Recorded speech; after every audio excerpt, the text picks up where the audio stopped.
Philosophers have said that there are only 7 stories we keep repeating throughout history. Tonight, we're gonna pick one and tell it again. This is The Treatment, a podcast about stories with your hosts Billy Beck, Cody Beck, and Mark Lucas. The Treatment is filmed on behalf of a live studio audience. It was a very kind studio audience. They sent me a letter of request, signed and dated. Notarized? What's the mail where you have to signature? Certified. Certified mail. Very polite and quiet audience we've had every episode of this show.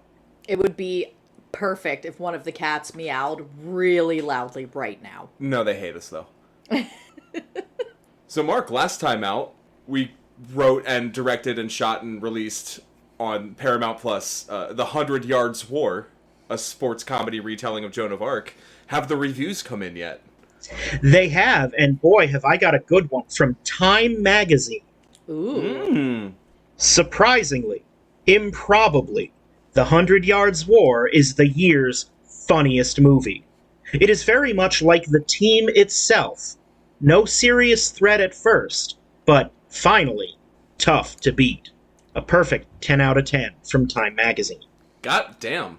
Look at us go. Fucking nailed it. Really ready to nail another one? Let's see. Can you remind me what's on the spinning circle of stories? Certainly. We've got Yeah. Little Bo Peep. We've got David and Goliath, The Tortoise and the Hare, Beauty and the Beast, The Brave Little Tailor, Cinderella, Hercules, Snow Queen, and Pandora. I don't like how Mark froze there for a second. Oh, he's good. I'm sorry I sat very still, waiting to type whatever the wheel lands on. It landed on, I think this is one of mine, David and Goliath. The wheel is only selecting from the middle of your list. Right? Eventually it's just gonna be like 18 tabs. I still have 2 original things on the wheel that it has not selected yet. But since this is one of mine, I guess I will retell the story. So gather round, children, it's Sunday school times. In the beginning was the Word, and the oh wait, no, that's the Book of John. Too far back.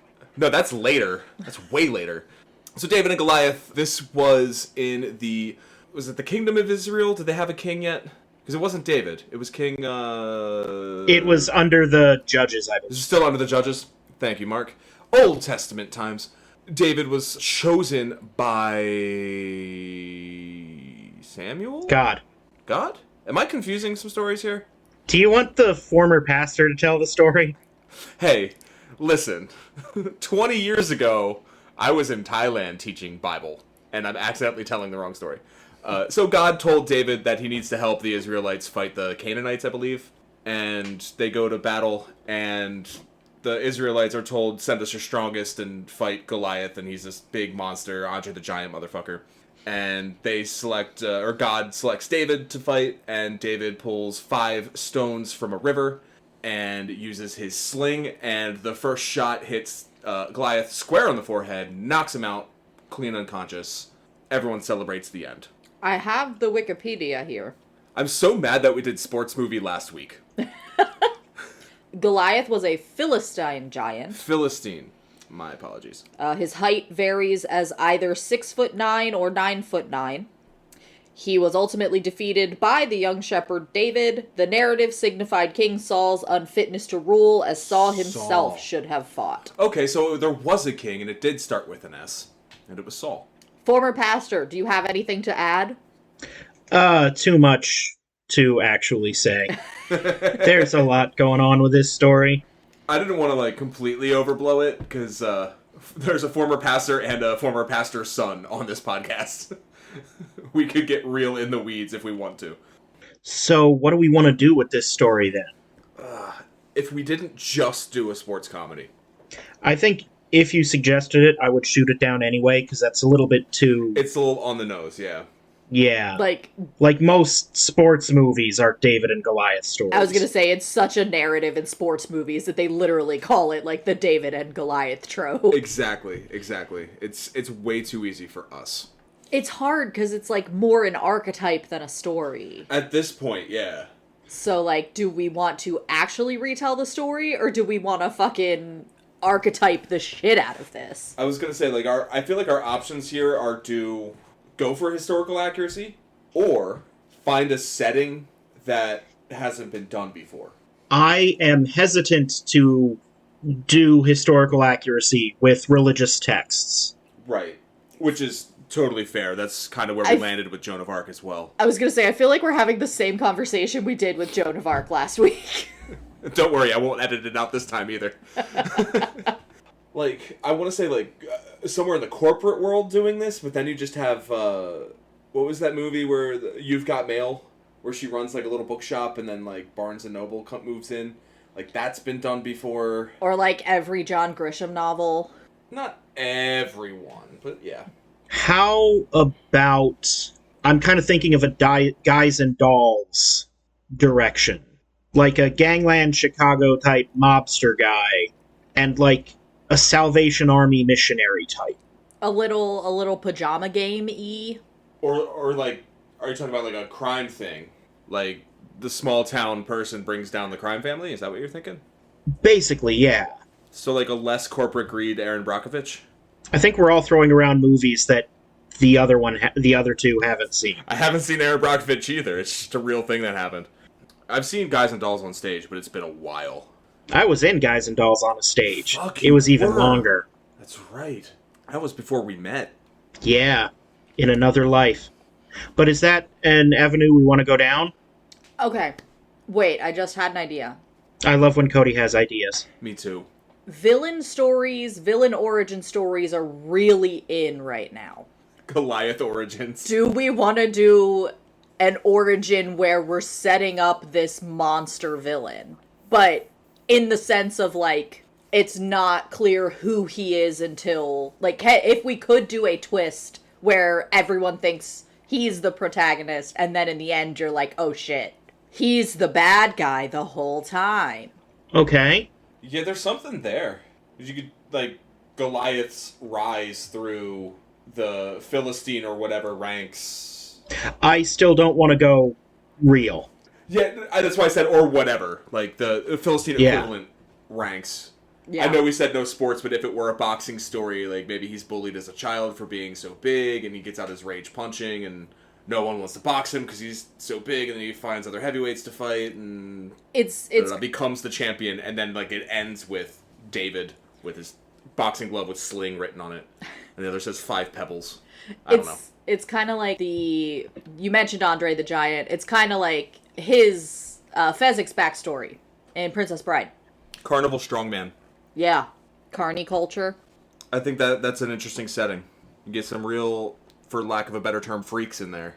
We can also put in, if we do want to go with the twist idea, have someone else who's obviously the villain pulling the strings, Vince McMahon.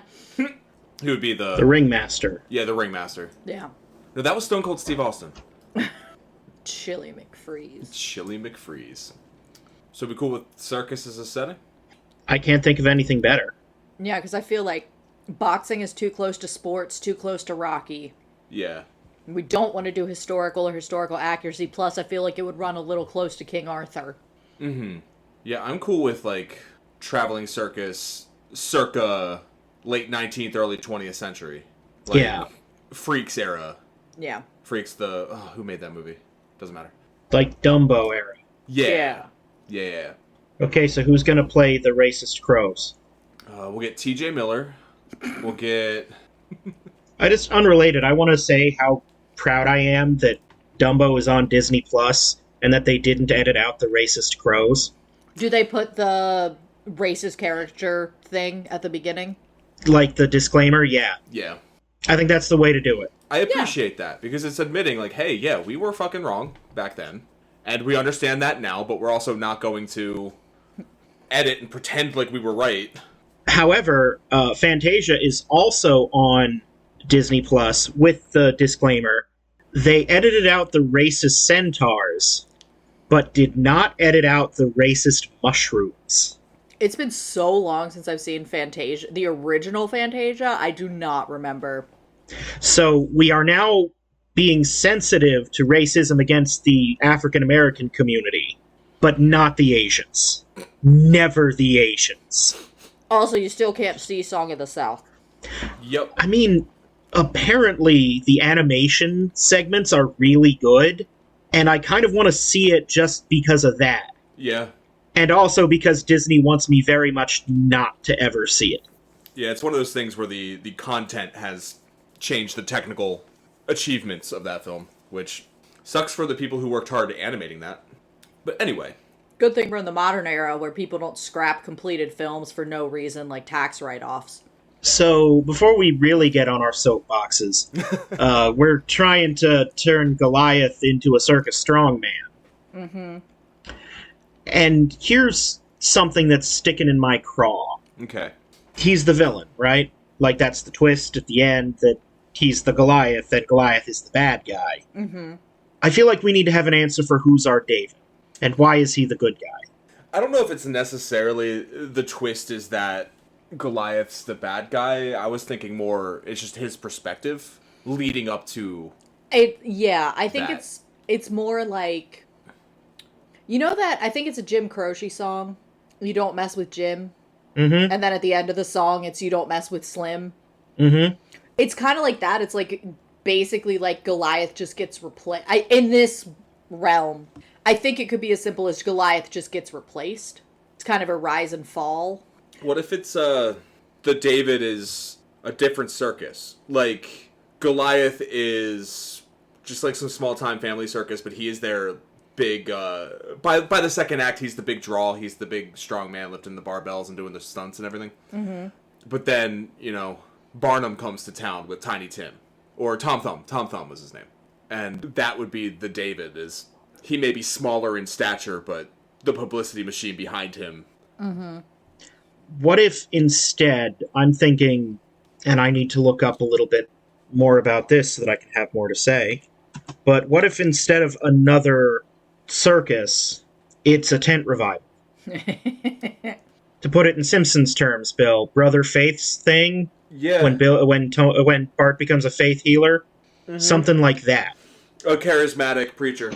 Oh Yes. my god, are we turning David into fucking Lil Gideon from Gravity Falls? I think that's not necessarily a charismatic child preacher.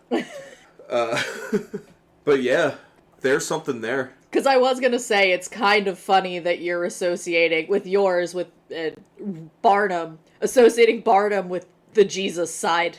I realized as I was saying that, I was like, I'm still turning Goliath into the underdog, so he's the David to David's Goliath. Like, it's like, wait a minute, what are we doing here? Yeah, But- I like... It also, like, I feel like it works in terms of circuses and carnivals and that kind of thing. We're always kind of seen as a little bit fringe society, bad influence, that kind of thing. Mm-hmm. And so bringing in... Drunkenness and filth and Yeah, and bringing in Places of sin.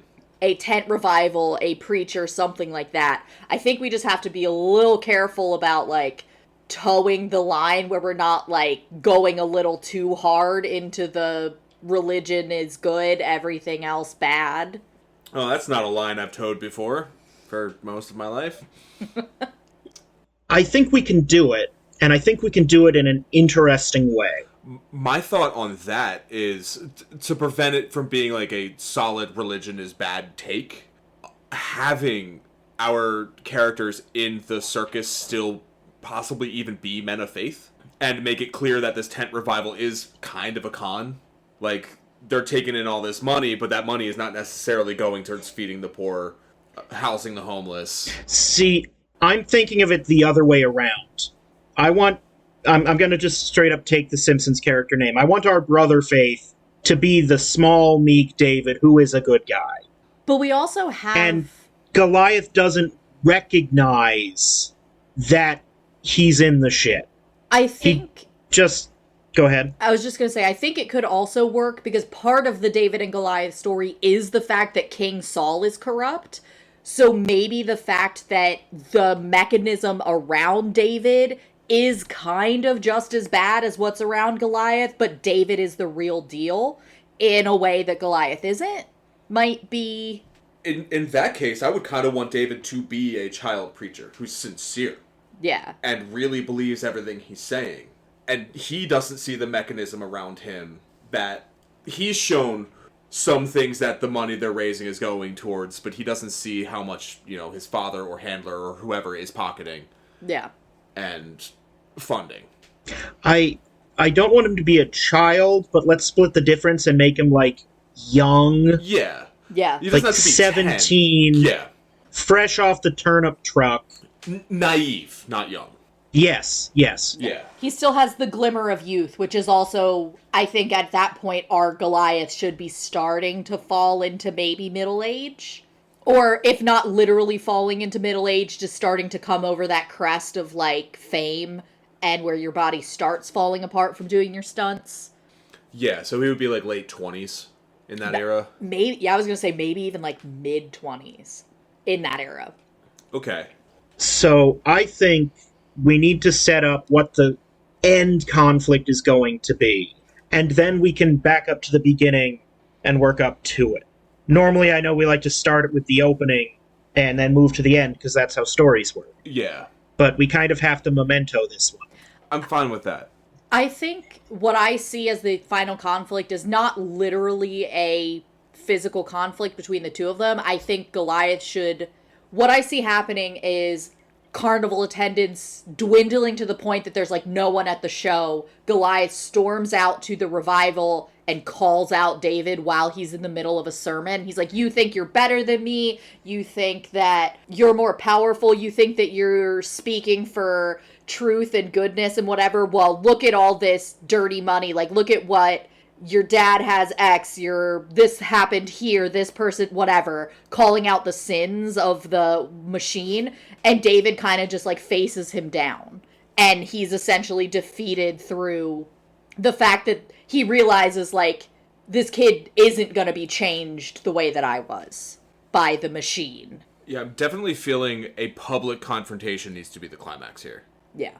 The battle needs to be some sort of public reckoning where the David character needs to bring down the giant and then discover the corruption. Because that's the order it happens in the original story that you mentioned, right? Because I do not recall what happens with the Saul stuff. Yeah, all I know is from the Wikipedia, it just says that basically David's victory shows that King Saul is not fit. Yeah. Right, because Saul didn't pick him, God picked him. Yeah, and Saul also right, didn't right. volunteer, and it should have been him. Okay. I feel like we've done it before. We kind of touched that territory with the Joan of Arc, but I almost wonder if, like, some sort of, like, legal hearing would be the place to do it.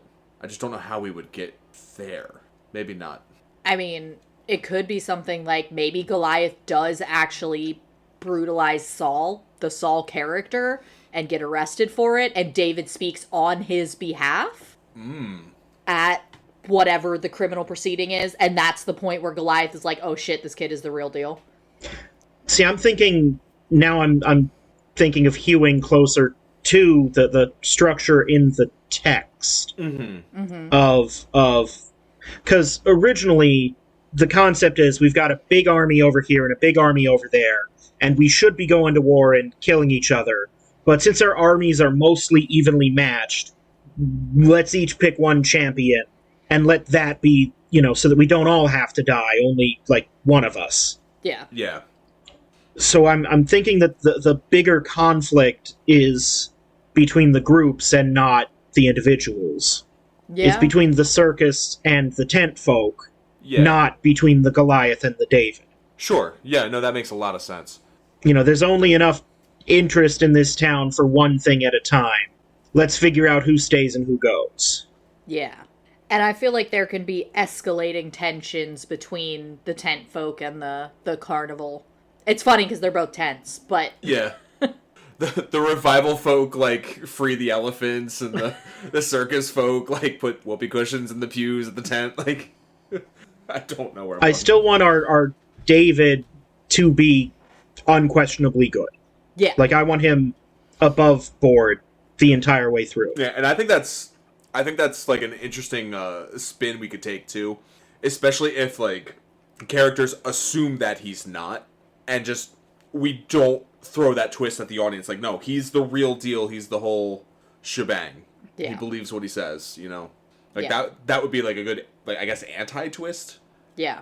I think it also works if, like, Goliath is the bad guy, but his motivation is still protecting his own way of life, which is still an honorable motivation. Yeah, I mean, the best villains are right to themselves, you know what I mean? In my head, this isn't going to make sense to you, Mark, but in my head, he's Kevin Owens vibes. Yeah. Like, everything he says he believes in as well, because this circus made him feel accepted in society. He's found his chosen family there. He's found his people. Like, this is what he knows and what he loves. He will protect it to the death. Ditto the David character. Yeah. This is what he knows, what he loves. He believes every word he says. And I think that's what makes that conflict interesting, is because neither side is just cartoonishly evil to the point where it's not believable. Yeah. So then what's going to be the final conflict that brings David against Goliath?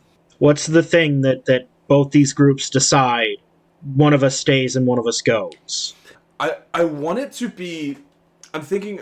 And you're going to have to help me figure out the exact details of this, but I want it to be a public spectacle, and I want it to be, like, something that Goliath should win, and, like, possibly a physical feat of strength or something like that there's no possible way David can win, but David's own faith makes him believe that he can, and then David somehow does. You know what I mean? Like, the exact bit of the story is there's no way David's going to beat Goliath in a physical fight, but he's got, you know, his trick up his sleeve, which is his sling. So like...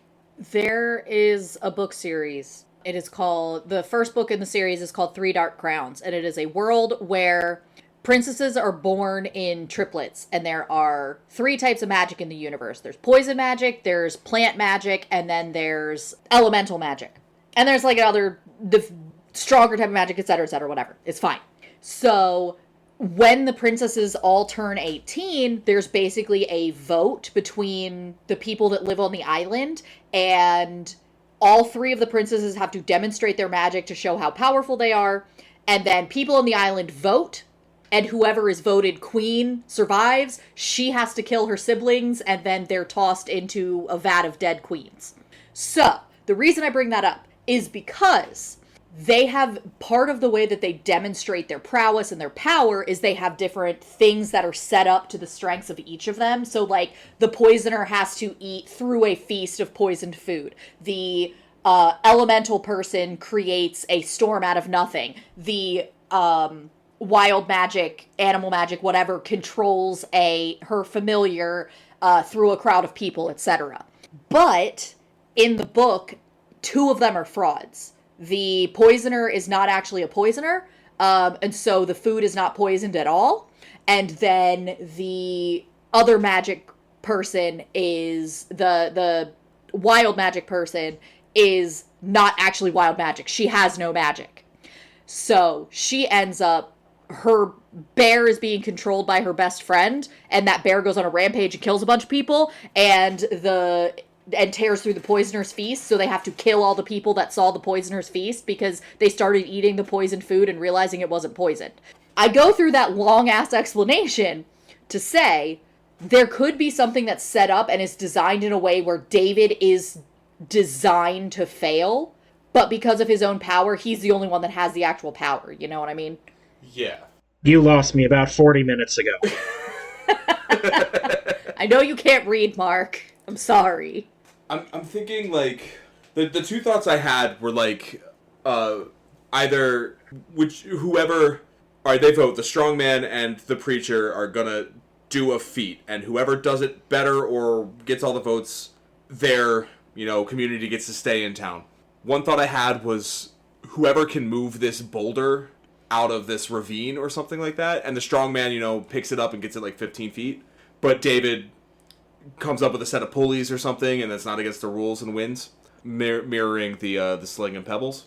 The other thought I had was, like, a feat of endurance-based strength, like arms outstretched holding pails of water, and Goliath thinks it's a fucking cakewalk because he's so fucking strong, and David prays throughout, and David just outlasts Goliath, like something like that. So, I'm thinking this is going to be the climax of the movie. Yeah. Mm-hmm. And I can't see holding buckets being climactic. Sure. And that's why I needed help. Like, that's like the vibe that I'm thinking will work here. So here are two interpretations of what happens in the biblical account. Okay. The first is it's a faith-based thing, and that God, guides the stone that kills Goliath. Mm-hmm. Another interpretation is that Goliath is there equipped in the equipment of war because he's a soldier. He's got, a soldier's armor and a soldier's sword. Goliath is a shepherd. He's a sheep herder. So he's not equipped with the stuff he doesn't know how to use. And when they try to equip him with it, he refuses. Yeah. But instead, the sling is the thing he already uses. He knows how it works. And instead of God guiding the stone, it's him knowing, use what I've got to get victory. Okay. So then what I'm asking is, do we want to go with option 1, some kind of faith thing is how he wins? Or option 2, some kind of faith in myself. He thinks outside of the box. Yeah. He thinks outside of the box and uses what he knows. Which of these story elements seems more appropriate to us? I think the second one. Because I think part of being young is having an unshakable faith in yourself. Mm-hmm. And if you've had hundreds of people telling you for years you're going to succeed at everything you do, that's going to be heightened.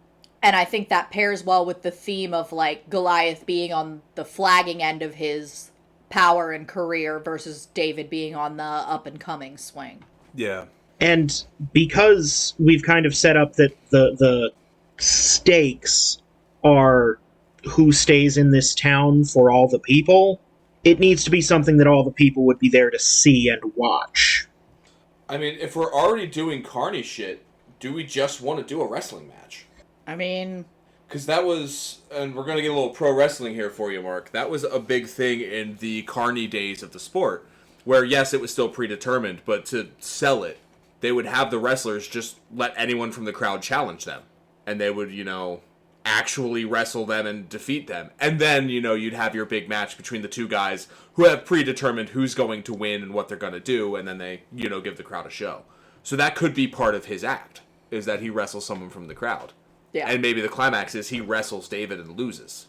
Yeah. And I think it would need to be, to go back to Princess Bride, it needs to be because David is smarter than him. Yeah. In that fight. I want to say that this last one is a challenge. Mm-hmm. And the tent people because I can almost hear the Simpsons guy. Why would these faith people agree to a wrestling match against the circus people? They get goaded into it when somebody quotes to them or reminds them of the story of Jacob wrestling the mysterious stranger. I was about to say, bring up the earliest recorded wrestling match in history, Jacob versus the Angel. And Ric Flair wrestled before that. He did, but they didn't record it. I think actually Beowulf might have happened before then. I think there's a match in there too. But yeah, and the whole tent revival leadership committee or whatever you would have in that place doesn't necessarily need to agree, just like Saul didn't necessarily agree that David should fight Goliath. But it should be the David character insisting upon, I will challenge him on his own turf. No, there should be a third. So there's Saul, David, and Samuel, the prophet. Mm-hmm. So in the tent group, I want there to be the David, the bright-eyed, naive, I just came in from the farm and I don't know much, but I know what the good book says. And you have your Saul, who's like the white hair, slick teeth in charge, mm-hmm. with the big shiny rings. And I want there to be like the mystic faith guy who insists, no, the child will be the one. I think it should also be, and this will come down to casting as well, I do think that... I'm sorry, just to that should be like a grandma type. Yeah. I want that to be a woman. Yeah. I was just thinking that should be a woman. I do think that David should still be an impressive physical specimen. Especially if he's just coming from the farm, he should have, farm boy redneck strength, but he's not fucking Goliath. See, instead of, I'm thinking of him like Abraham Lincoln. He should be, strong, but not look strong. Exactly. And be, wiry. ropey. Yeah, like cowhand vibe. He's not big, but it's all muscle. And that muscle is dance.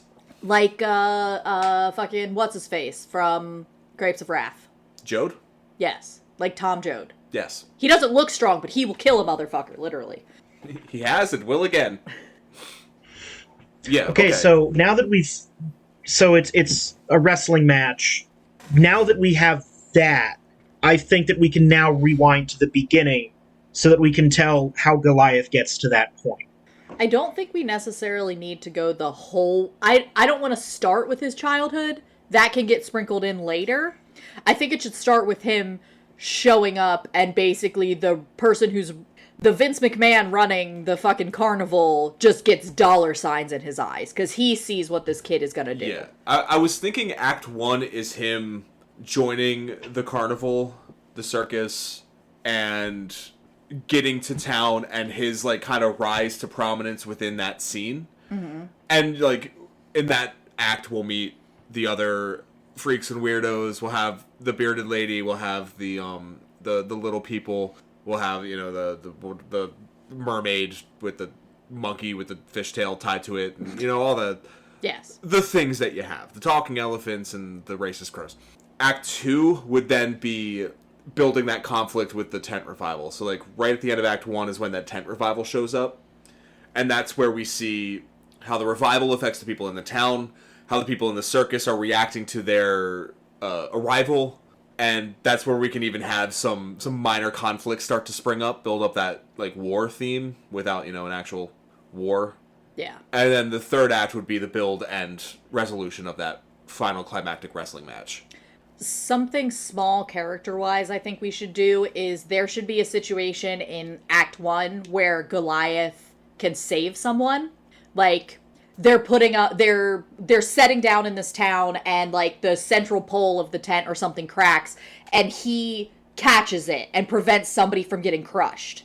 And then I think in the second act, there should be something similar that happens with the tent revival people, and Goliath doesn't step in to save or help the person, even when he could, and that kind of demonstrates his shift into more cynical values and why he might lose to David later. I don't think the person should die, but I think he should have a chance to help someone in Act 2 and choose not to. Okay. I'm wondering if that could be linked into, like, the minor skirmishes. Like, maybe they sabotage service. What are they just called, services at the tent revival? I don't know. Maybe they just, like, sabotage Meetings. What was it? Meetings. Okay, yeah, they sabotage a meeting and, you know, pull a tent post or something, and post falls on somebody. And I would want Goliath to still, like, start to go to help, but then our Vince McMahon holds him back and says, no, this is what they deserve.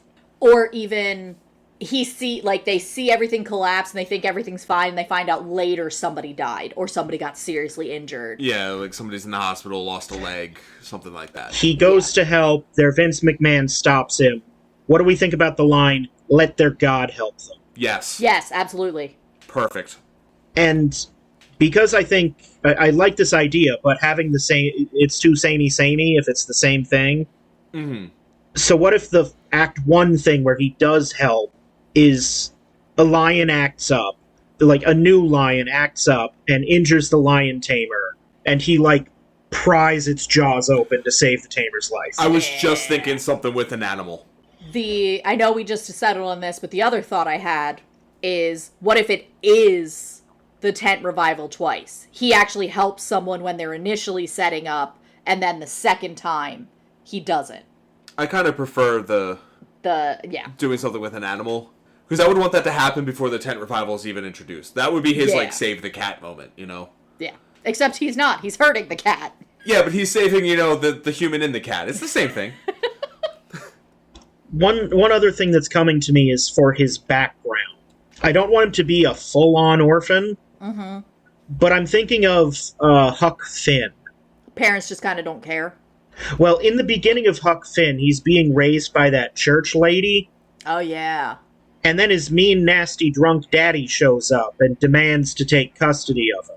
But then after a while, he runs away from his nasty, drunk daddy, and Huck Finn, rides down the river with a man whose last name is Tom. Jim is Jim. What's his first name, Mark? I'm not gonna say it, Bill. Tell me what his first name is. I will get canceled. I would like to point out There's that no video element to this. No one knows what color your skin is. The amount of times we refer to ourselves as honkies on this podcast. I would like to point out that I got through my entire K-12 education in America without ever having to read Huck Finn. Same. My only exposure to him was that Jonathan Taylor Thomas movie from like 1994 that my sister loved. I did see, I did have to read Tom Sawyer in 5th grade. And then, Uncle Tom's Cabin in college. So I'm thinking Huck Finn's, childhood, we basically just ripped that off. Except instead of riding down the Mississippi on a raft with a very kind guy who, it turns out, isn't a slave, but you don't find that out until hundreds of pages after it happens. Instead of that, he joins the circus. Yeah, I was gonna say, same idea, run down shack on a farm that ain't growing shit. Yeah. Middle of the night, he packs up, goes to the train yard, and just hops in a boxcar. And then when he wakes up in the morning, he realizes he's, surrounded by, he's got, a giraffe and the lion in the cage in the back, and he realizes he's on a circus car. And maybe they integrate him in by forcing him to do labor, and then when he shows how strong he really is when they make him a part of the show. So that moment with the lion tamer and the jaws, that would be how, why don't we get you to do some strongman stuff? Yeah, what if they just, assume he's one of the hired hands, from one of the local hired hands when they land wherever they land? Oh, no, I don't want assumptions. I want the Vince character to know that he shouldn't be there and to hold that over him. Okay. Not necessarily an indentured servitude, but along that vibe. Yeah. You don't ride for free. You're going to work, and when I will let you know when you've paid your debt for your free ride, Yeah. Instead of debt for a free ride, you're going to work. And we're all a big family here. We protect each other. We look out for one another. So it's that double-edged sword of you're going to work your ass off and we're going to keep you safe. Or at least what, and I'm making big finger quotes, we call safe. Yeah. Which means different things at the circus. I don't know where you're coming from, but if you're here, you can't go back. So if you know what's good for you, you start shoveling this elephant crap. Yeah. And I kind of want, and this is the kind of thing that we would get in flashbacks in the background, because unless we want to tell his life story, in order. Nah. But I'm just thinking of a montage of him working his way up from, crap shoveler to clown to guy jumping through hoops to strongman. I think this could even just be, the cold open. Most of it's montage, Yeah. We see, it opens with him leaving house as drunk dad is yelling at him for eating too much food or something like that. Yeah. Hops on the boxcar, wakes up, and then montage shoveling shit. And then, the first, real scene is the save the cat moment with the lion, and that's when we hit title. And we just go into it from there. So, right after titles, we're arriving in whatever town this is going to take place in. Just so you guys know the thought process that is in my head right now, I know that we're in Freaks territory, and I don't know how well this would work, but in my head, the Vince McMahon character at the carnival is fucking Peter Dinklage. I mean... Charismatic, a little evil, plays real well. Is he the ringmaster? I think so, and I think it creates kind of a funny dynamic in terms of how circuses do the thing where they'll have an elephant tied to a stick for a while and basically just beat the shit out of the elephant, and anytime it tries to move the stick till it realizes oh, I'm not supposed to do that, and it eventually just stops fighting. That's the kind of vibe I want between the ringmaster and what's his face. But there's also a weird element of thankfulness and gratitude for the mistreatment, because it's better than the last mistreatment I had. Okay. See, I'm just picturing him in the funny little suit. Yes, absolutely. And I can see it working. Yeah. The guy from Ballad of Songbirds and Snakes. That same character, but without a moral compass. Didn't see it. We're really good at throwing out movies the others haven't seen. I know he saw it. Idea for town where this takes place. Canaan Valley, West Virginia. Real place. Of course. I feel like that's the right vibe. Well, hang on, we can actually do better. Because the actual fight was in the Valley of Elah. See, I like when we get, like, on the nose with places, but I like even better if we can get on the nose with places nobody recognizes. How do you spell that? Elah. Okay. Because I found a list of places in North America named after biblical places. There's towns named Ella in Kentucky, Oregon, Pennsylvania, and Wisconsin. It's always Pennsylvania. There's always one in Pennsylvania. It's almost like Pennsylvania was founded by fucking religious extremists. Hey, it's not Utah. Just because we agree with the Quakers doesn't mean they weren't fucking extremists, okay? It's fine. Now, how do you explain all the sexual places in Pennsylvania? They were repressed. Intercourse. Blue ball. Bird in hand. Funny. That's how you explain it. I still can't believe, after our wedding rehearsal dinner, pulling up to an intersection and turn left to intercourse and turn right to blue ball. And I'm pretty sure we turned right. Yep. Good times.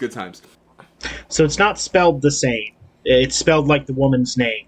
But do we want to go with Kentucky or Oregon, Pennsylvania, or Wisconsin? I feel like Kentucky is a good one. I think Kentucky's about right. Yeah. Oregon could be interesting, but I think Kentucky's more the vibe we're looking for. Yeah. There's like the level of poverty I want to see in Kentucky. And we're gonna do a little bit of movie magic because the real Ella, Kentucky is like unincorporated and has a population of not shown on the Wikipedia page. So we're just gonna pretend that Ella, Kentucky is like Topeka, Kansas. Like, yeah, small town, but not that small town. Yeah. So Ella, Kentucky. Yeah. Cool. So after the title card, after the lion eating incident, the train pulls into Ella, Kentucky, and everybody starts setting up. The treatment will be right back after these messages. Let's all go to the lobby. Let's all go to the lobby. Let's all go to the lobby to get ourselves a treat. Delicious things to eat. The popcorn can't be beat. The sparkling drinks are just dandy. The chocolate bars and the candy. So let's all go to the lobby to get ourselves a treat. Let's all go to the lobby to get ourselves a treat. And now back to The Treatment, a podcast about stories. All right, so our circus train pulls into Ella, Kentucky. Yep. Starts setting up shop. Is the tent revival setting up at the same time, or do they come in a couple of days later? I would say a couple of days later. Let the good folks at the carnival get settled in a little bit. Because I'd want to get introduced to some town folk here. Because we're still in Act 1. We're like right after the credits here. Yeah. So here's where we're going to build relationships between the people in the carnival circus. Should we start coming up with some character names? No. Okay. So I want the townsfolk not really to be like that personified. Less townsfolk, more... No, I'm thinking I want the townsfolk to be kind of like the campers from Wet Hot American Summer. okay.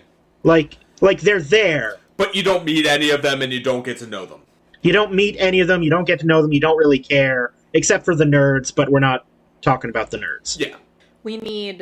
I feel like we need to establish relationships with the other circus folk. Exactly. Like, this is where that's going to happen.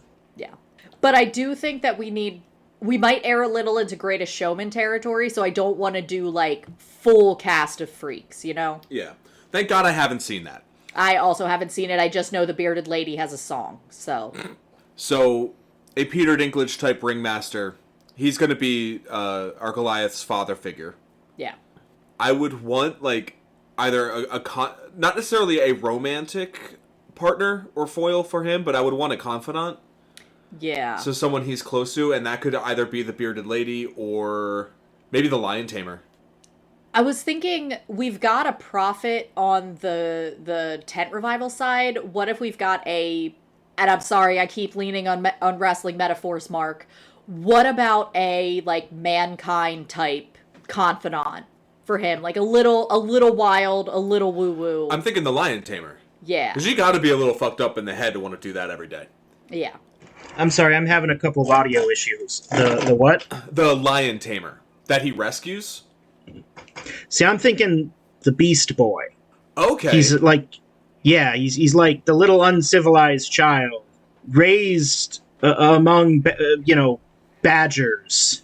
See the Beast Boy, and his quote unquote act is just like him in a cage, and people throw peanuts at him. He just happened to be born with that disease that makes you super fucking hairy everywhere. And Yeah. like he's just a normal guy, but when there's the audience there, he's, acting crazy. Not even a guy, he's like a teenager. Yeah. But I mean, like, when he's backstage behind the curtain, he's just a normal teenager. Just happens to be hairy. Yeah. Yeah. Yeah. And he's our Goliath's confidant. Yeah. I think it's important to humanize these characters. Yeah. Yes. Okay. What if at one point there's a Hey Rube? Some drunken townspeople get upset at the ring toss game Oh, yeah. and start picking a fight, and the ring toss guy has to call for help, and our Goliath runs in to throw hands. I like the idea. Maybe that's how he gets set up to start wrestling. See, I'm thinking the wrestling is something that they just do. Yeah, but not everyone at the circus would do. Yeah, but yeah, no, I like the idea of calling a Hey Rube. Good circus shit. Because then, again, like, on the one hand, I like teaching people about the Hey Rube, but also, it kind of humanizes him in a way of it's like Dad always says, we provide safety. Yeah. Yeah. And I think that everyone except Dad figure should absolutely and unequivocally adore Goliath. Like, he is beloved. You do not cross him. You seek him out for his opinion on stuff. And he's deeply valued as part of this community. And that's another way that Dad controls him. Yeah. Is our Goliath smart or dumb? I would not book smart, but wise. Okay. Like, I would say he understands people pretty well, but he can't necessarily read or do math. I know you have experience with those both, Mark. Yes. Yeah, I know I keep going back to this, but the vibe that I want from this person is, Fezzik from Princess Bride. Big guy, everyone's like a little scared of him and intimidated by him at first, and he's smart enough to recognize that, but he also is smart enough to recognize that he's not the smartest person, period. So, we have... I'm just thinking about things that I want to happen in the movie. Mm-hmm. After the Hey Rube, maybe the next day the police come asking questions, and... Oh, they cracks a rib or something? He hurt somebody. Yeah. He hurt somebody bad. Yeah. The police come asking questions because some people in town don't even like that there's a circus here. We don't, it brings out all of the worst in our community. Yeah. These people start fights. They bring the liquor and the booze. I think it would be a good argument would be that we don't even sell liquor at the carnival. Yeah. And it was like the sheriff's deputy's drunken teen kid that caused the problem and got hurt or something like that. Oh, but even then we don't want to introduce too many characters. They do sell liquor at the carnival, but not officially. Like, there's no booze stand, there's no beer tent. But also, if you talk to that guy and ask for some of Granny's soup, and everybody knows what you mean. If you go to the cotton candy stand and order it wet. Yeah. Yeah. But, they don't officially, wink, wink, sell booze. So, after the Hey Rube, the next day, the cops come asking, and they first go to our Goliath, but then they get sidetracked by the ringmaster. And I want to say the ringmaster's already there with, the mayor. Mm-hmm. Turning on that glad hand charm. Yeah.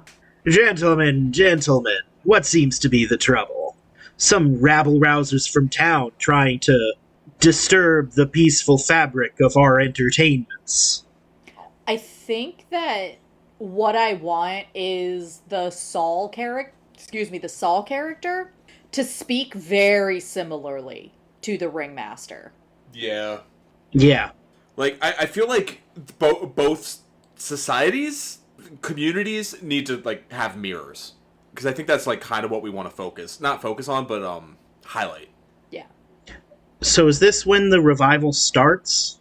I Like, think... day 3? Yeah, I think a it couple should be, days like... I think it should be, we got rid of the cops, we're good, we have regular business tonight, and then the next day is when the tent revival pops up. So I'm thinking the circus sets up, like, on a field at the bottom of a hill. And they have, like, one of the stages or what have you facing the hill so that people can sit up on the hill and everyone can still fit in and see.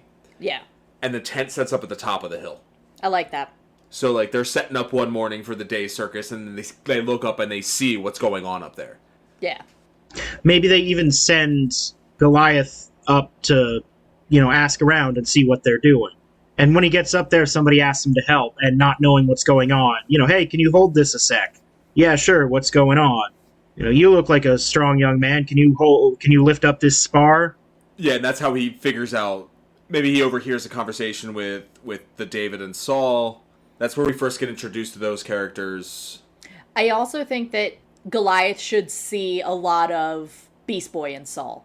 Or in, David. Yes. Because they would be about the same age and the same, like, for lack of a better term, purity. Yeah. And I think that can also be, like, maybe their fight is mostly between the two communities, but maybe there is a little bit of dislike, because Goliath is like, hey, my friend's getting fucked because of this random thing that happened to him, this random genetic condition, and you're getting praised for just not having that. But you're the same guy. Basically, yeah. For like, this is something that I think I would normally ask near the end. Are they literally the same guy? No. Do we cast the same actor? I don't think we need to. No, I think... Okay. I think we should, for lack of a more polite way to say this, I think we should cast people as other as possible for the circus folk. Yeah. Like, film language other. Like, I want, like, darker complexions, darker hair, like, stereotypical, like, Romani features, that kind of thing. I was going to say for Beast Boy, there's, like, an actual family of, I think, Mexican circus folk that are just covered head to toe in hair. Like, it's a genetic thing in that family. Yeah. Like, if there's one the right age right now, we cast that kid. Yeah. Yeah, I'm thinking, like, I almost want to go a little Uncanny Valley with the revival people. Like, I kind of want them to all be, like, really clean cut, very white, very clean. And I want the circus folk to be very, like... human. Yeah. As we actually are. Maybe the tent people are even a little bit CGI. Not fully, but just enough that they look off. Like, in post-production, we give them a little bit of a filter. Yeah. Just a little glow. Yeah, I like that idea a lot, actually. Yeah. Alright, so he goes up, he helps set up, meets the tent folk. Comes back down the hill, relays the information. What if they even get invited to their first meeting? Or they get invited to some sort of, they invited us to eat with them, and that's where the conflict comes from. I want luncheon. I want them to not worry about it the first night, and then notice a dip in attendance. Yeah. Because as Ringmaster is doing his spiel, he can even look up at the tent revival and see that, like, oh, there's people there, and there's not as many people down here. Yeah, I think they should get invited to luncheon the next day, and they should go. Yeah. Be like, all right, what are we up against? Yeah. Do we want this to be like a Appalachian snake handlers kind of revival? Do we want the circus folk to see talking in tongues and writhing on the ground and handling snakes and stuff, and make the connection that they're just doing circus under a different skin? Is that a connection we want to make, or do we want to keep that more subtle? I'm not sure yet. Okay. I'm gonna say yes, because I want David to feel different. Like, I want everything else to feel circusy, and I want David to feel, like, refreshing. Okay. So that's my vibe on it. Because I kind of want everyone to recognize that there's something different about this kid. Yeah, I like that idea. And maybe he doesn't get the TikTok filter on him. Yeah. Maybe he's got a little bit of acne or something. Yeah. Maybe he's even a little dirty, you know? Like, Yeah. he's actually been working. He's actually been doing stuff. Yeah. He looks real on camera. Yeah. I think that's important. So would the matronly figure that we discussed earlier. I think she would also need to be real. Yeah. Grandma. For the mystic granny, I know that we're still way too early to be doing casting. Hey, I brought up Dinklage. Yeah, that's why I'm bringing up, and I don't remember who it was, but whoever played the mom in Get Out. Catherine Keener? Yes. Yes. Love me some Catherine Keener. Like, that's less evil and more weird, but that's the vibe I want. Yeah. Yeah. I dig it. Does Goliath interact with David at the luncheon? I think they definitely need to have some sort of interaction in Act 2. Because that's where we're at now, right? I guess. You're the structure guy. Act 2 is where the revival comes in and where like the conflict builds. I would want them to... Yeah, I would like it if they met at the luncheon and maybe David says something to him that tests his... I don't know if faith is the right word, but his belief in his newfound family. Yeah, I think David should just be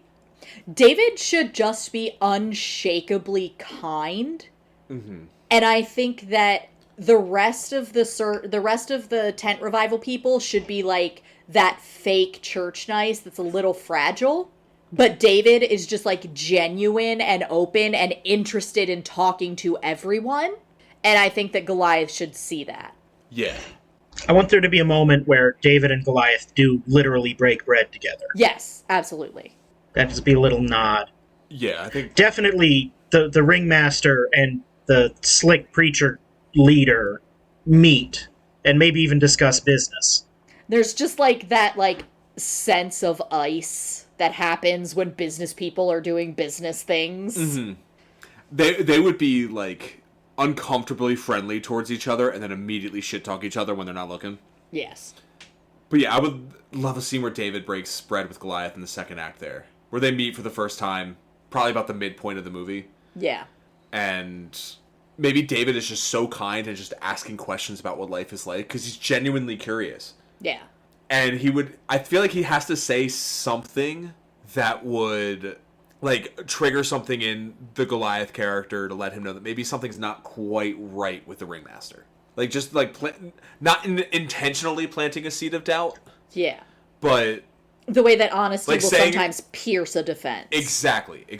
Just honest to a point where like, oh wow, yeah, maybe I do need to look more deeply into something. Like something like maybe the ringmaster comes over and is like, "We're leaving. Get ready to go."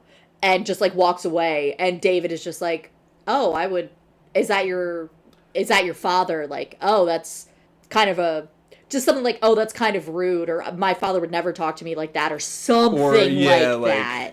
Wow, he sure keeps a tight leash on you guys, huh? Like even something innocuous. Yeah. See, I was also thinking at some point he just asks, "When was the last time you saw your daddy?" Ooh. Oh yeah. Ooh yeah. Or even just like a simple "tell me about your family." Like, tell me about your family, because I also think there needs to be a little bit of a wedge here that David is creating unintentionally too. So no, and he starts talking about like the circus and stuff, and David's like, "No, your real family." yeah. Just something again, And honest, but even just like, oh, the ringmaster never asked me about my father before. yeah, Just something simple like, oh, does he actually care about me as a person, or is he just using me to make money? yeah, Is he a friend or a boss? yeah, You know, yeah, that would be a very interesting moment for sure. I think an interesting way to get into that might be if we very briefly see an interaction between David and his actual father. Goliath's actual father? No, David's actual father. Like while they're sitting breaking the bread, a man just walks by and says, "Hey, I just want to let you know you're giving your first talk tonight. You're gonna do great, son." like, ruffles his Thanks, hair Daddy. and just walks away. Or if they did the night before, even just like, "I'm proud of you, son. Good speech last night." Something is just simple. Because I feel like the simpler, the better with that. Yeah, Because just like a really simple, proud of you, son, loving relationship for somebody who doesn't have that with their own father hits way harder than... Not "I'm proud of you, son." but, like, you did a good job last night, I'm proud of you. Ruffle hair, walk away. Mm-hmm. And then Goliath can ask, who was that fella? Yeah. Well, that's my daddy. Doesn't your daddy tell you he's proud of you? And then Ringmaster comes over and is just like, we're leaving, let's go. Doesn't your daddy say he's proud of you? And then, I don't remember the last time, I haven't seen my daddy in so many years. And then it's been a long time since I've seen my daddy. And then we're leaving. Let's go. Yeah, I was thinking not even like the doesn't your daddy, like, oh, that's my daddy. You didn't tell me. Where is your family? And just, I haven't seen my dad in 7 years or whatever it's been. And then, yeah, the Ringmaster lets go. Like, you don't even need to force it. Just the complete naivety of, you didn't tell me about your family. Yeah, like, I think oh, it hits that nail my, even harder. Where are my manners? I didn't ask about your family. Like, that's the first pebble from the sling right there. Yeah. So then they go back down to the circus, and at this point, I can picture there being like a pep talk from the ringmaster. We're gonna have to bring our A game tonight. They're taking our audience. Yeah. And then they get like half gate that night. Yeah, like they're taking our audience, which means less ticket sales, which means less money in your pockets. You know, like hit home on the capitalism of it all because it's me. Mm-hmm. And then, yeah, like you said, half gate that night. And I think that next day should be when they sabotage. And I would say, like, maybe it's not necessarily at the direct orders of the... I almost called him the Taskmaster. The Ringmaster. But maybe, like, the food vendors all decide to go do something about it. Because they're also getting hit pretty hard. Yeah. What if a couple of the vendors even defect? Oh, yeah, we could have that happen. Yeah, like, their stalls stay empty and they see them up there at night. What if there's another Hey Rube? Because the normal security personnel are at the revival. Yeah, that works. Or maybe that's where the Hey Rube happens. I kind of like this happening twice and it being worse the second time. Because now the ringmaster has to try harder with the mayor. Yeah. Yeah, okay, yeah. That's like a good now, idea. You know, the first time it happened, hey, it's water under the bridge. It won't happen again. I'm sure everything's fine. It happens twice. You're on thin ice, buddy. Yeah, once is an anomaly, twice is a pattern. Yep. Yeah. And maybe even one of the tent folk hears that and devises a plan to cause a third one to get them out of town. Yeah. Like one of the deacons or something. Because they're also, you know, they're the ones carrying the offering plate. They know how much is going in there. Yeah, and they know that their audience is getting divided, too. They're winning right now, but eventually people are going to get bored. Exactly. Okay. So we've got some conflict brewing in our Act 2. But we can't actually have a third Hey Rube. So he needs to be foiled. No, I think we need a third one. Because I think that needs to be the trigger for okay, that's it. One of you needs to go.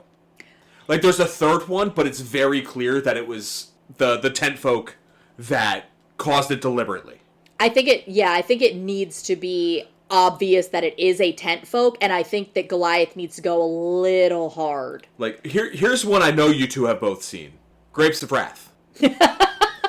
The scene where they catch the guys who are going to go into the campsite to start a fight.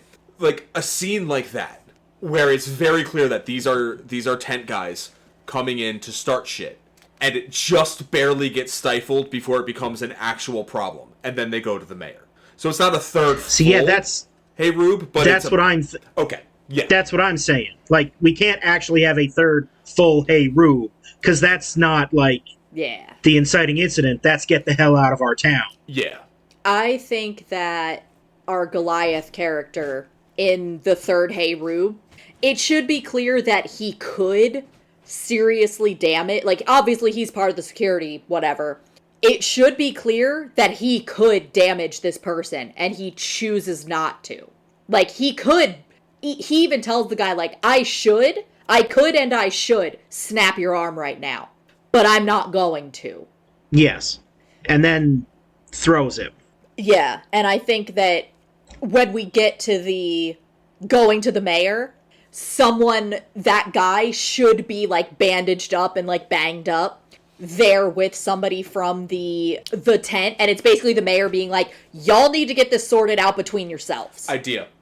The guy who comes in is one of the deacons, and our Goliath recognizes him from that first lunch, and literally carries him up the hill to the tent revival, interrupts David's sermon, plops him down, and said, he is one of your deacons, he just tried to come down and start something down at the circus, and the mayor is there at the revival.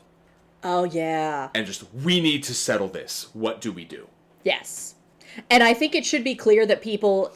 Also, the visual of a man carrying another grown man up a hill and dropping him in front of his people and saying, why did you send him to mess with our shit?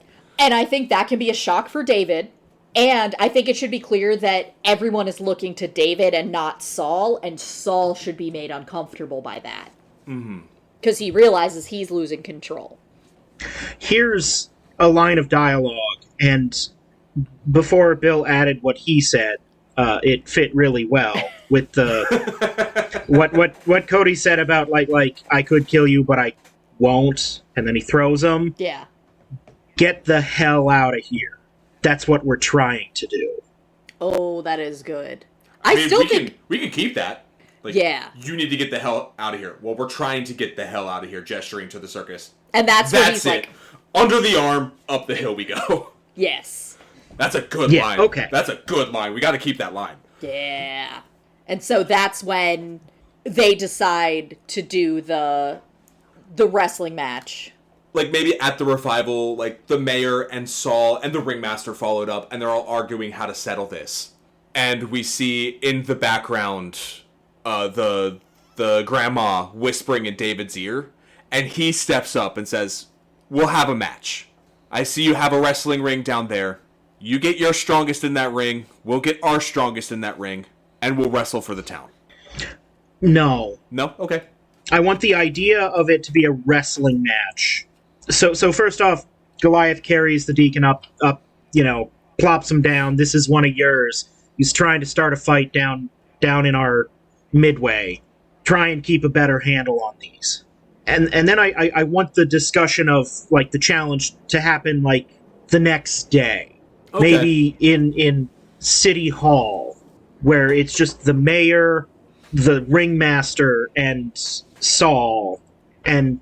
Because the mayor was there at the revival, saying, we can't have this kind of feuding and a fighting in our little town. Yeah. Now you two need to figure it out. Because I want the idea to come from the ringmaster. Because he's, slimy. And he knows he's going to win. And he's like, well, if this is all about the people's attentions, how about we put on a show? You're a man of faith. You've got plant your feet and your faith can move mountains, right? Well, let's put your money where your mouth is. Why don't you do your best Jacob impression and grab a hold, my strong man? Whoever wins in the wrestling match gets to stay, and the loser climbs back up that ladder. What do you say, Jacob? I like it. I was gonna say, do we want him to just hard bring up David and Goliath here? But I like the, because I love the story of Jacob and the angel. Yeah. I think it's cool, and it fits where we're with what we're doing. So I think it's a good, like, swerve to not actually just bring up David and Goliath here. Yeah. Yeah. Then I want Saul to go back to the revival to tell everybody what the plan is. And because I don't want David to even pretend to be the one to do it, Right. So Saul is like, I'm going to find who here's the strongest guy we got. Maybe there's like one big beefy guy. Do you think you could fight? Yes, I can beat any one of them with a hand tied behind my back. And that's when I still haven't come up with a good name for Granny. I think she should just be Granny. That feels very Appalachia. Yeah, I'm fine with just Granny. See, I keep wanting to put Granny something. Granny Smith, and you should try her apple pies. Boo. Granny Rachel? No, not even a name. Granny Legs. like in Granny T. In Over the Garden Wall, there's a character named Auntie Whispers. Mm-hmm. Something like that. Like Granny Whispers. Like Granny Tea, she makes it like a mean iced tea. Or Granny Lemonade, something like that. What about Granny Hush? Granny Faith? Granny Faith works. Yeah? I'm down. So Saul is all set to pick the big guy, and Granny Faith hollers no. And Granny Faith very rarely says things. Maybe she's blind, Yeah. Okay. but she's always got her Bible. And so she hollers out no, everybody shuts up because Granny Faith's talking. She holds up a finger and starts, like, walking. Like, unstably, turning, jerking erratically, going from, like, guy to guy, but never touching anybody. And then she gets to... I want David to be, like, eating. I was thinking instead of her being blind, we always see her in a wheelchair. So a scene where she gets up and walks would carry a little bit more weight. Plus, we just did a blind mom in Jack and the Beanstalk. We did, but I think that this part especially, she walks, but she also should be blind. Okay, fair enough. Because her walking, not by sight. But by the hand of God. Exactly. Yeah, okay, yeah. As she's, like, moving from guy to guy, but never touching them, until she gets to where David is, like, sitting and, like, eating lunch or something, like, way over there, and puts her hand on him, and then says, he will be the one. I think there should also be a fake out where Saul thinks she's going towards him. Yes. And he needs to be visibly frightened of that.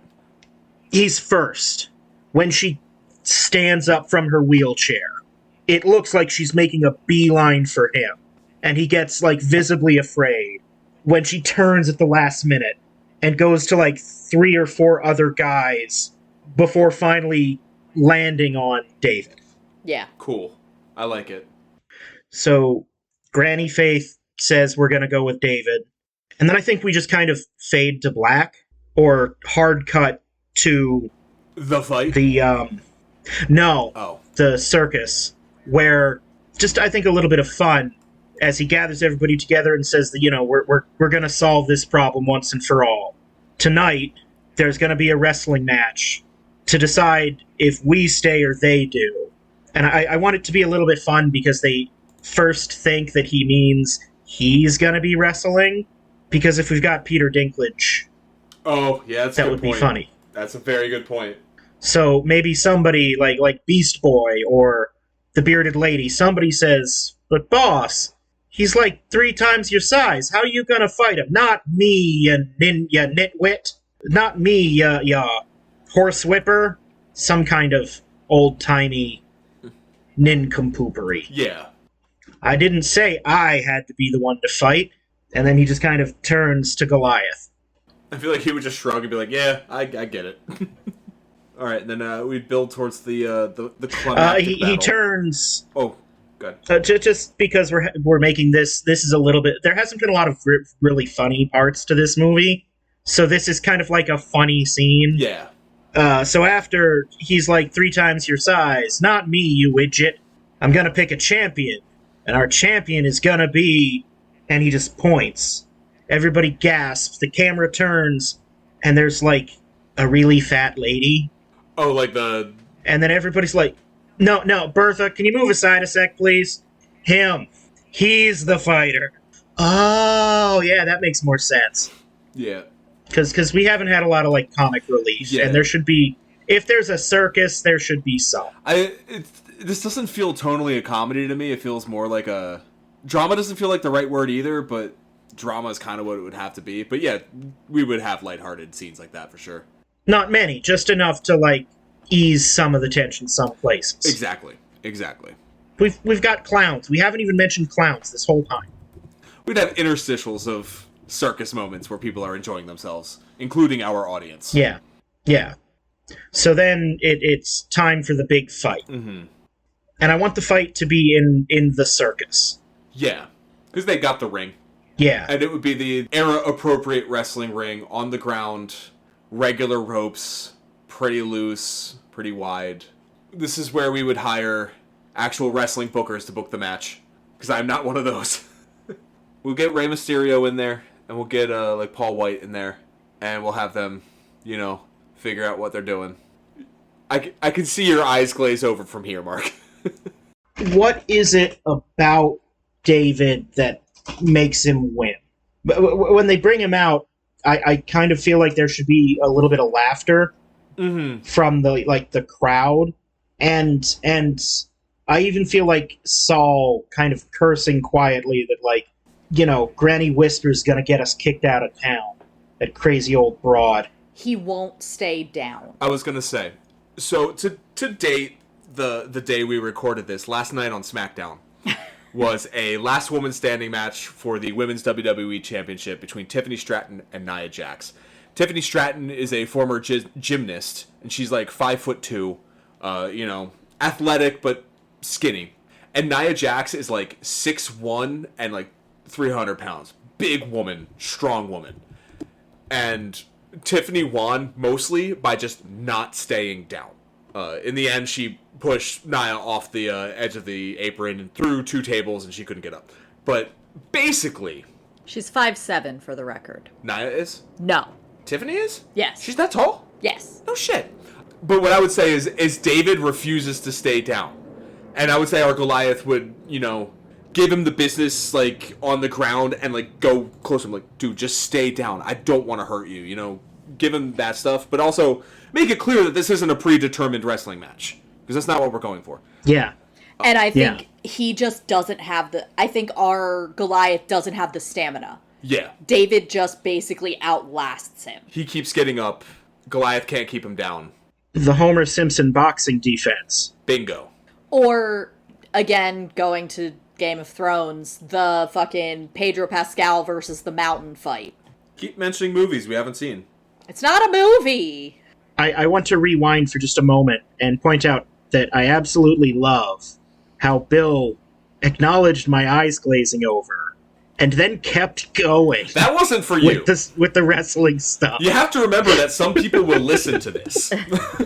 This isn't just us shooting the shit. Patreon.com/treatmentpod. Ko-fi.com/ Nia Jax is 272 pounds and 6 feet tall. Yeah, she's a big girl. She's a big girl. So she has, 5 inches. A solid head. 5 inches and twice the weight. Yes. More than twice. Yes. No, just about twice. You're right. But anyway, so that's the kind of match I'm thinking is David keeps getting up, and yeah, it isn't necessarily that he beats Goliath physically, it's Goliath's will breaks. Yeah, because Goliath realizes, there's something driving this kid that I can't beat. Do we need another stone? Do we need him to say, "I'm sure your father's proud of you," as he's, hitting him?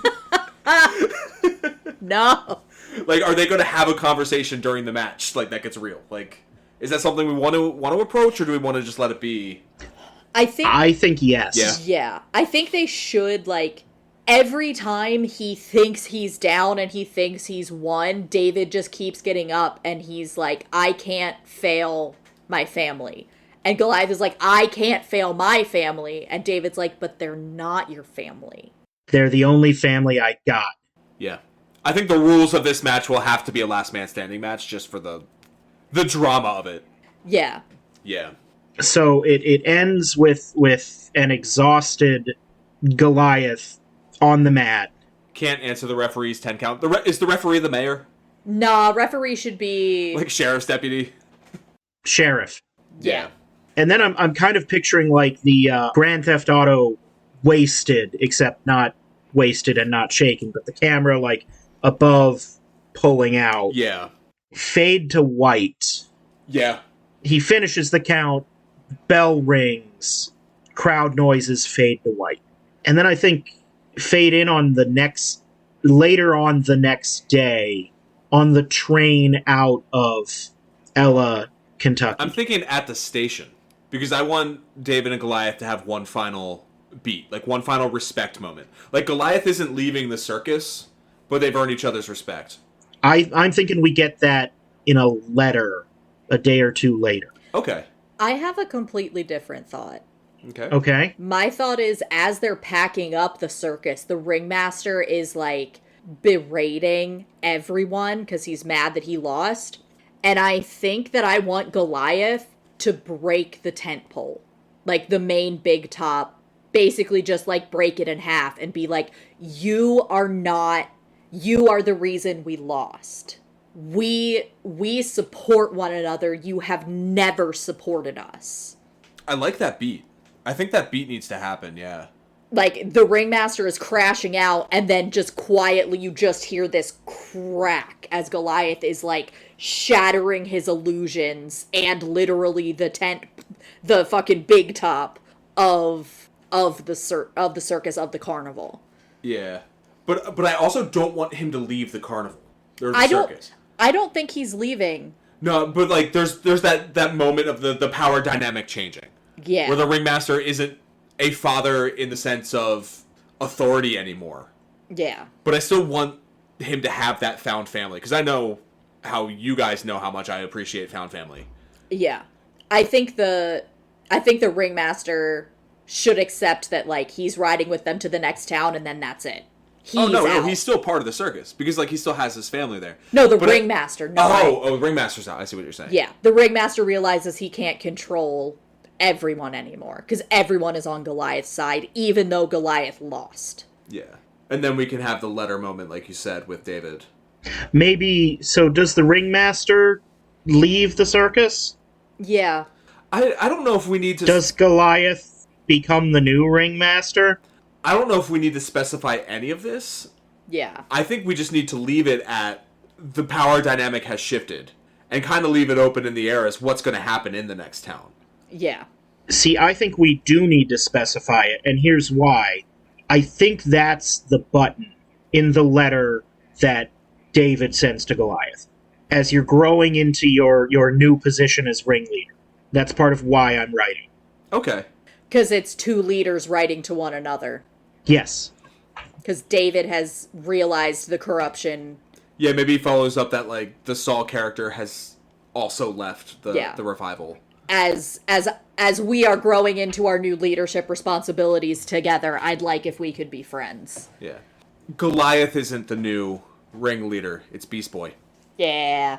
But Goliath is still, like, officially second in command now. Yeah, like, now that the new ringmaster is your brother instead of your father, be sure to remember that you're equals, like, or something like that. Yeah. And I think there's at least one silent shot of the train pulling out with Peter Dinklage still in at the station. Yeah, like, his bags are beside him. Yeah. Maybe we even get a shot of the ringleader, like, showing up at the tent revival. Just as not a fan? What's the... Silent as, or with music, as the train pulls away from the station. The ringmaster's still there with his bags. Saul approaches him. They share words that are not, we don't hear them. Then they shake hands, he picks up his bags, and they both walk off. Yeah. Yeah. I can dig it. Fade to white. Fade back in with a little title like 6 months later, a new town, a new state, a letter arrives. And we get that denouement beat. Yeah. Yeah. Anything else? No. I think that's pretty clear. I think we came up with something really good here. I know we're... So now I guess... Go ahead. I was going to say, I know I'm going a little out of order here, but the title that's sticking in my head is just Giant. I'll let it sit. It's a working title. We'll see if it sticks. Or maybe Giants with an S. We do need to... The strong man. Yeah. Or even just strongman, like, lose the. We need a name for Goliath that isn't Goliath. Because I think he would be billed at the circus as Goliath. Yeah. I'm okay with keeping everyone else's names. Like David and Saul. Like, I'm fine with that. Yeah, because that also fits, because very religious. Yeah. And the ringmaster may not even have a name other than just ringmaster. They just call him ringmaster. And if we want to go... If we don't like Saul, we could always just go Paul. Yeah. I was thinking Paul for the giant. But that's just because of Paul White. Brother Paul. Brother Paul is the... Everybody in the tent group is brother or sister or granny. Yeah. So Brother Paul, Brother David. Yeah. Yeah, for sure. So casting, is that where we're at? I think we just need... Because everybody else, I think most people go by, like Beast Boy and Bearded Lady. Yeah. Mm-hmm. But we don't have a name for Goliath yet. What about Adam? Is that too Frankenstein? A little bit. Because that also has a very specific religious Yeah. connotation. Well, let's see if we can't find. I'm just looking up Philistine type names. What about, another one could be Cain, but that's a little, again, very specific religious name. Yeah, the thing is, looking up Philistine is just gonna get you biblical names. Yeah. See, yeah, but then I'm looking at, like, modern... this isn't really helpful, though, is it? Lewis? Ludwig? Tyrant.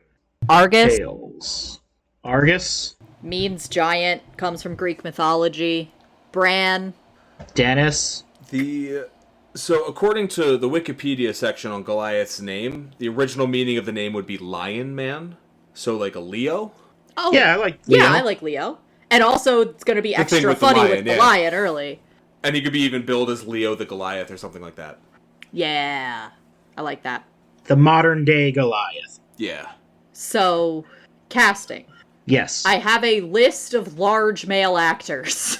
Start reading. Most of these are going to be people that were on Game of Thrones, I'm sorry. We've got Christian Nairn. He was on Game of Thrones as Hodor, and he was also in Our Flag Means Death. He is 6'10". I kind of like Christian Nairn.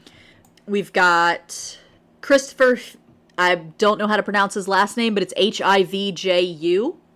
He is 6 feet tall. He was also in Game of Thrones. He is Norwegian. He played Tormund. He was also in The Fate of the Furious. Who was he in Fate of the Furious? That is an excellent question. He's also in those grass ads. The Scots weed killer ads. Okay. That guy. Yeah. Connor Rhodes. Is that the actor? No, that's the character. Jason Momoa. That's a very specific vibe. I also was thinking Jason Momoa. Just to go back to Christopher Hivju for a second, because it took a very long time for me to find him. Yes. On IMDb. Uh-huh. I hate it. Yeah, For this specific role, I hate it. Yeah. I literally just looked up tall. I get it. He's big. And He might be the shortest one that I looked up. just looking at face is absolutely wrong. He's got a specific face for a lot of things. This isn't that. Jason Momoa.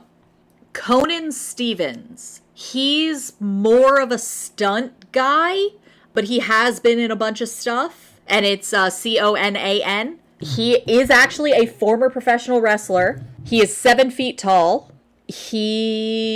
I like him. You like him? Yeah. Again, just going on, like, images and shapes. Yeah.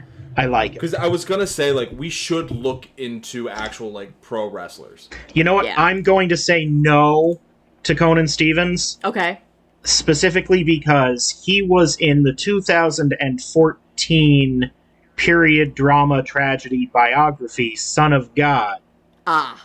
You want to guess who he plays in play Son of fucking God? Goliath? He did. God damn it. Okay, the last... All right, fair enough. The last one is an Icelandic name. Let me see if this will play in my headphones or not. Just spell it. Hafthor? He played the Mountain for most of Game of Thrones. You will understand why I can't spell it, because I'm going to drop it in the chat. Because it's got the Thor fucking character in it? Yes. Yeah. Yeah, Half-Thor's Julius Bjornsson. Yeah. He is definitely the youngest. He's only 36. Okay, because, like, younger the better. I don't want, like, a 40-year-old in here. And he's literally a strongman, who is also an actor and boxer. He was Iceland's strongest man several times. And he played the Mountain in Game of Thrones for the fourth series on, basically. All right. Out of the box pull. Mark, you might need to leave IMDb and go to Wikipedia for this one. Brody King. Brody King. Actor from AEW Collision. That's the one. Can he act? Wrestling is just acting. I don't know how... Can he act? I don't know how well his tattoos will translate. That's the only thing I'm thinking of is his But we could... tattoos. I mean, we're talking about filtering the fucking people. We could always filter the tattoos. Yeah. He's got, like, the... He's got the look that we want. We want a little bit of haggard. Yeah. So I'm just thinking of, like... Feel free to shoot this down. I looked up Mickey Rourke. Isn't he dead? Is he? I legitimately don't. I believe he's dead, because he was in... Mickey Rourke? No, he's not dead. Iron Man 2. I'm thinking of him specifically from Iron Man 2. But he's also 72. Yeah. Bit old. I know him from Atlantis. He voiced the bad guy, I think. Actually, I might just be confusing the character. Let's go with Hathor, Julius Bronson. He has more or less the look that I like. All right. And I'm not seeing him ever having played Goliath. Let me double check. I checked. I did not see anything religious on there. Also, because he is Norwegian, I don't see that. He was in The Northman, but Yeah, no, that's not going to be played overlapping. Thorfinn or Tooth Gnasher. yes. All right. All right, assuming he's not, like, too Norwegian, I think he's good. So if we've decided on old Petey Dinklage for the Ringmaster, Yep. Mm-hmm. I feel like the rest of the circus folk, we just hire actual circus folk. Yeah. I think that's reasonable. Mm-hmm. So now the other tough one, David. There's a name in my head that I'm trying to get out, but I can't yet. Hang on. I want somebody with the vibe of Jack McBrayer. Oh my god. I don't want Jack McBrayer himself, but somebody with a very Jack McBrayer vibe. Oh, that's good. Who are the current Disney Channel kids? Because Disney Channel kids tend to have that vibe. I don't know. I don't have cable. And I don't live in Disney Channel world like you guys do. Disney Channel is what I call Los Angeles. The only currently running live-action Disney Channel is Wizards Beyond Waverly Place. Sterling Knight. Oh, he's my age. I like it. Yeah, he popped up as current, and that's not current. But yeah, like that's kind of the vibe I want. Yeah, I like Sterling Knight for that. Yeah, he's got the right vibe. I just feel like he might be too old. Yeah. Honestly, I feel like we need to just like grab a fucking charismatic child from TikTok. Yeah, actually, yeah. I feel like the character, as we described him, is young enough that we can get away with vibes Yeah. like that. We already got Granny Whispers, right? Or Granny Faith Did we? from Get Out. Oh, yeah, yeah. Oh, yeah. Catherine Keener, yeah. Catherine Keener, yep. Saul, Oh, going back to David real quick. yeah? Aiden, I'm going to butcher this last name. Wojtak Hisong. Aidan, and then the last name is Wojtak. I'm not okay with this. Okay. Is a TV series he was in. Oh. So I am confirming the person that we're Yes, looking at. that's the guy. Are you there, God? It's me, Margaret. That's what I was looking at, yeah. And I was like, he's a fresh baby face. He's a little bit too babyface. I mean, he's 18. See, you keep thinking actual age, and I keep thinking playable age. Fair enough. I don't know, I kind of like that super fresh face Yeah. vibe. But anyway, we were moving on. Yes. So we've got I want someone that will play off Peter Dinklage well. For For Saul? Saul. John Goodman? Ooh. That's a little close to Righteous Gemstones, though. Shit. Yeah. I was gonna say reprising his role from Oh Brother, Where Art Thou? I was thinking of Brother Where Art Thou. But like that kind of energy. Yeah. What about, I don't know if he's You know, old enough. Hang on. you know what? I'm gonna say Kevin James, and just kind of tell him to do what John Goodman did in Oh Brother, Where Art Thou? I don't think Kevin James is good I don't know. enough. That good of an I actor? don't know if he could take himself that seriously is the problem. I like where your head's at, though. Like somebody fat and modern and not as old as John Goodman is now. Yeah. Oh, fucking... Like Jon Favreau? Yeah, I could see that. Yeah, I could see that. Yeah. Okay, this is wild out of left field, but Ryan Gosling. No, I like where your head is at, though. Because I'm thinking we kind of want a little Uncanny Valley. Tom Cruise. Oh my god. I'm not even joking, Tom Cruise. No, yes. I love that. Mark? Because he's too Looking him perfect. up. I don't know if he'll agree, though, because he doesn't get to do any stunts that might kill him. Oh, no, we could throw him in a wrestling ring. We could have him fight a bear or something, and we'll just put it on the cutting room floor. We just won't include it in the movie. Is he allowed to do other religions, or...? Sure. He did the cult leader guy in, it wasn't a cult leader thing, but his role in Magnolia is what I'm thinking of. Yeah. Like, just 25 years later, him going back into that well would be fascinating. No, I kind of love Okay. that. There's our budget. Yeah. Everyone else is just Disney Channel and pro wrestlers. Yeah. Is there anything else that we need then? We need... Finalize. I mean, in terms of casting? Oh, casting casting? wise, do we want to stunt cast a mayor? But if we're doing Tom Cruise, I don't know how much we need to stunt cast. Nah, I think a mayor's he's so small, it's a character actor thing. Yeah. Buscemi. Buscemi. You can't always use Buscemi. Yes, we can.